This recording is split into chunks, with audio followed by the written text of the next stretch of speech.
Hello everybody. In this video I'm going to discuss the difference between fundamental rights and fundamental duties. इस video में हम लोग समझेंगे कि fundamental rights and fundamental duties में क्या डिफरेंसेस है, क्या अंतर है। फंडामेंटल राइट्स मौलिक अधिकार एंड फंडामेंटल ड्यूटीज़ मौलिक कर्तव्य।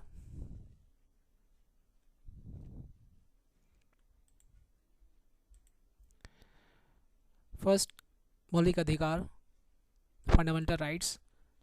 Point 1, part 3 of the Constitution of India contains the fundamental rights guaranteed to the citizen of India.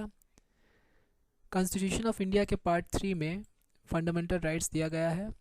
Article 12 to 35 of the constitution of India deals with fundamental rights. Article 12 to 35 जो है constitution of India का, वो deals करता है fundamental rights से।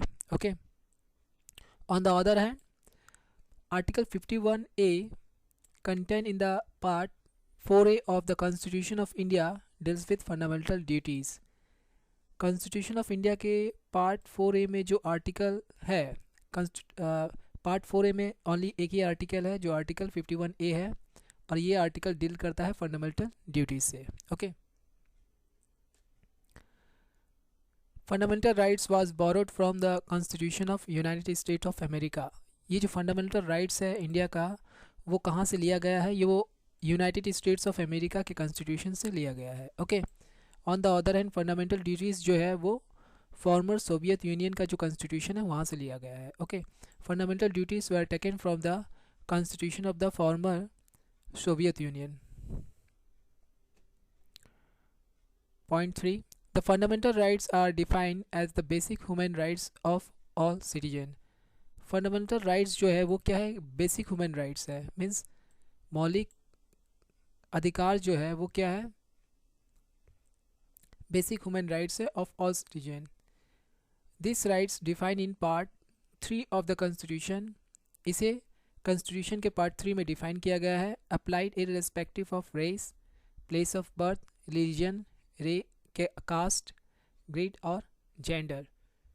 ये जो मौलिक अधिकार जो है, फंडामेंटल राइट्स जो है, ये किसी race, place of birth, religion या कास्ट को देखकर नहीं बनाया गया है। ये जो राइट्स जो है ये सभी के लिए इक्वल है। ओके,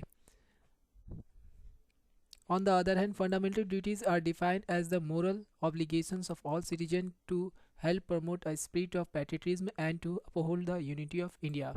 फंडामेंटल ड्यूटीज़ क्या होता है? फंडामेंटल ड्यूटीज़ होता है मौलिक कर्तव्य, मूल्य कर्तव्य। ओके, जैसे कि आपका हुआ संविधान की पालना करना। ओके, संविधान का आदर्श, राष्ट्रीय गान, राष्ट्रीय ध्वज, इन सब का रेस्पेक्ट करना ही फंडामेंटल ड्यूटीज़ होता है। तो टोटल फंडामेंटल राइट्स जो है इंडियन कॉन्स्टिट्यूशन में वो 6 राइट्स है, एंड टोटल फंडामेंटल ड्यूटीज़ जो है इंडियन कॉन्स्टिट्यूशन में वो 11 है। ओके, इसके लिए मैं एक सेपरेट वीडियो बनाऊंगा, दोनों पे ही, एक फंडामेंटल राइट्स पे भी वीडियो बनाऊंगा एंड फंडामेंटल ड्यूटीज़ पे भी बनाऊंगा। तो उसमें मैं डिटेल में समझा दूंगा कि फंडामेंटल राइट्स क्या होता है एंड फंडामेंटल ड्यूटीज़ क्या होता है।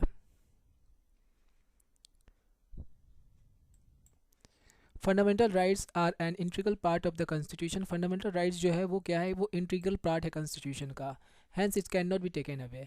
Fundamental rights can be suspended during a national emergency, but the rights guarantee under article 20 and 21 can not be suspended. Fundamental rights जो है वो इमरजेंसी के, मान लीजिए इंडिया में नेशनल इमरजेंसी लग गया, तो इन दैट केस जो फंडामेंटल राइट्स जो होता है वो सस्पेंड हो जाएगा। ओनली आर्टिकल 20 एंड 21 जो है वो सस्पेंड नहीं हो सकता। Okay, on the other hand, fundamental duties can be taken away. However, the need for suspension of fundamental duties during emergency does not arise. लेकिन fundamental duties जो है वो emergency के समय इसका suspension होना ये जरूरी नहीं होता, तो ये suspend नहीं होते हैं। fundamental duties जो है emergency के समय suspend नहीं होते हैं। on the other hand, fundamental rights जो होते हैं वो suspend होते हैं, लेकिन article 20 and 21 जो है वो suspend नहीं होता है, नहीं हो सकता। okay,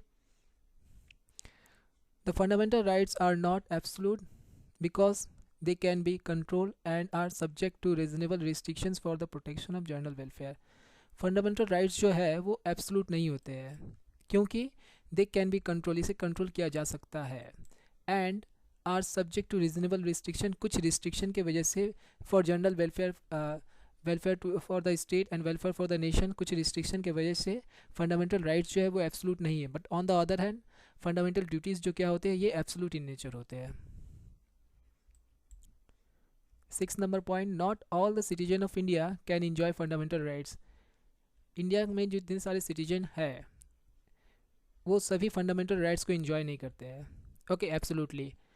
एग्जांपल क्या है? An example would be personal belonging to the Indian military. Indian की में जो आर्मी रहते हैं, इंडियन आर्मी जो है, उनका अगर फंडामेंटल राइट इन्फ्रिंज होता है तो वो क्या कर सकते हैं, वो कोर्ट वगैरह में जाके जो है रीट फाइल नहीं कर सकते हैं कि हमारा फंडामेंटल राइट जो है इन्फ्रिंज हुआ है, क्योंकि उनके ऊपर फंडामेंटल राइट्स जो होता है वो अप्लाई नहीं होता, उनके ऊपर लागू नहीं होते हैं।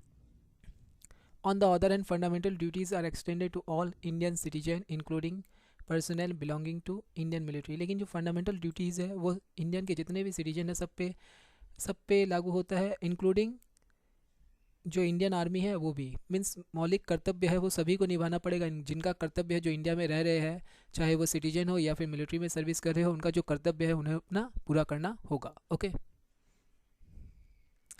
Fundamental rights are enforceable through the supreme court and the high court. As per Article 32, the Supreme Court can enforce fundamental rights. As per Article 226, High Court can issue writ for enforcement of fundamental rights. मान लीजिए किसी व्यक्ति का fundamental right infringe हो गया है तो वो क्या कर सकता है, वो सुप्रीम कोर्ट में जाके एक रीट फाइल कर सकता है एज़ पर आर्टिकल 32, और हाई कोर्ट में एज़ पर आर्टिकल 226 वो क्या कर सकता है, रीट फाइल कर सकता है अगर उनका फंडामेंटल राइट्स जो है इन्फ्रिंज हो रहा है। ओके, लेकिन fundamental duties can not B enforce through court. लेकिन फंडामेंटल ड्यूटीज़ जो होते हैं वो कोर्ट के थ्रू इन्फोर्स नहीं होते हैं। ओके, मान लीजिए कोई ऐसा व्यक्ति है जो अपना फंडामेंटल ड्यूटीज़ नहीं पूरा कर रहा है तो उसके ऊपर केस वगैरह नहीं किया जाता है। Okay, some of the fundamental rights are available exclusively to the citizen of India only. कुछ कुछ फंडामेंटल राइट्स है वो सिर्फ सिटीजन ऑफ इंडिया के ऊपर ही एप्लीकेबल होते हैं। Okay, whereas some of the fundamental rights are extended to foreigner। लेकिन कुछ कुछ फंडामेंटल राइट्स जो है वो फॉरेनर के ऊपर भी लागू होते हैं। कुछ कुछ राइट्स है, मौलिक अधिकार जो है वो फॉरेनर के ऊपर भी लागू होते हैं। On the other hand fundamental duties are provided only to the citizen of India. लेकिन फंडामेंटल ड्यूटीज़ जो है वो सिर्फ इंडियन सिटीजन पर ही लागू होता है। जो मौलिक कर्तव्य है वो सिर्फ सिटीजन जो इंडिया के जो सिटीजन है उन्हीं पे ही लागू होता है। Fundamental duties are not extended और बाइंडिंग ऑन फॉरेनर। ये फॉरेनर पे बाइंडिंग्स नहीं होता। फंडामेंटल ड्यूटीज़ जो है फॉरेनर पे बाइंडिंग्स नहीं है। Fundamental rights are political and social in character. Fundamental rights जो है वो क्या है, political and social in character है। There is no scope for guarantee economic right. Fundamental rights जो है वो इकोनॉमिक्स राइट का गारंटी नहीं देता है। ओके, सिंस क्योंकि it does not mention anything about a guarantee job, क्योंकि ये कोई गारंटी जॉब के लिए बताता नहीं है कि आपको जॉब लग जाएगा या आपका ये हो जाएगा, जो भी है। तो फंडामेंटल राइट्स जो है वो इकोनॉमिक्स राइट्स नहीं देता है। On the other hand fundamental duties जो है वो political, social and economic in character है। ओके, अगर आपको मेरा वीडियो पसंद आया है तो मेरे इस वीडियो को लाइक कर दीजिए, शेयर कीजिए, मेरे इस चैनल को सब्सक्राइब कर लीजिए। अभी तक जितना भी मैंने वीडियो बनाया है उसका PDF फॉर्मेट अपने टेलीग्राम चैनल में अपलोड कर दिया, वहाँ से जाकर ले सकते हैं। टेलीग्राम का जो लिंक है वो डिस्क्रिप्शन में मैंने दे दिया है, वहाँ से ज्वाइन कर सकते हैं टेलीग्राम ग्रुप को। And once again thank you so much for watching my video and take care and bye bye.